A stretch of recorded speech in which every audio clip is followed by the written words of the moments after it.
Huenda kuna kitu kizito sana ambacho kinamfanya mama yake na Zuchu kuonekana kuwa ni mtu fulani hivi mwenye huzuni mpaka pale ambapo kila alichosema kwamba anakitamani kiweze kutimia, na pengine Zuchu ndio atakuja kuwa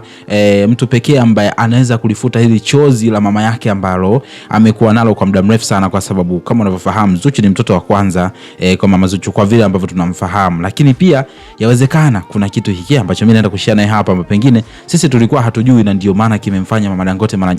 mama yake na Zuchu mara nyingi amekuwa akizungumzia kuhusiana na hili swala, ijapokuwa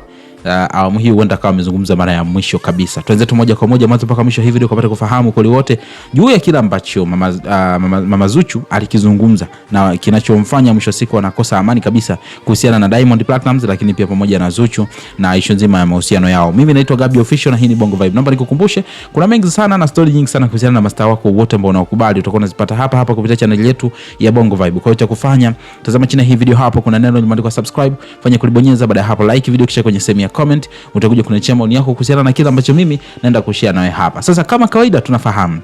na kuna kipindi fulani hivi kupitia kipindi cha The Switch Wasafi, mama Zuchu aliwahi kuhojiwa na akaulizwa kuhusiana na anajisikiaje pale ambapo unaona Zuchu hamletei mjukuu na vitu kama hivyo. Alizungumza mengi kwa upande wake, lakini pointi kubwa ambayo mpaka sasa hivi imeonekana kuchukua nafasi kwenye vichwa vya habari licha ya muda mrefu tangu aliweza kuzungumza hivyo ni kwamba kuna namna mama yake na Zuchu alikuwa anazungumza akiwa na huzuni, na huzuni ile pale ilikuwa imebebwa na ukweli unaosema kwamba kwa mujibu wa watu, lakini mama yake na Zuchu mpaka sasa hivi hana mjukuu, yani kutoka kwa yule mtoto wake ambaye anampenda sana hana mjukuu. Kwa hiyo alikuwa anategemea kwamba Zuchu ndo aje kuwa mtoto wake wa kwanza kumpatia mjukuu, lakini unfortunately so far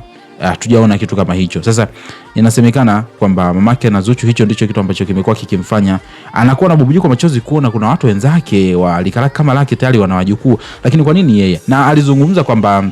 yeye kwa upande wake anatamani sana Zuchu aweze kumletea mjukuu akiwa na Diamond Platnumz, lakini akasema kwamba hatamani sana na hatakuja kurudia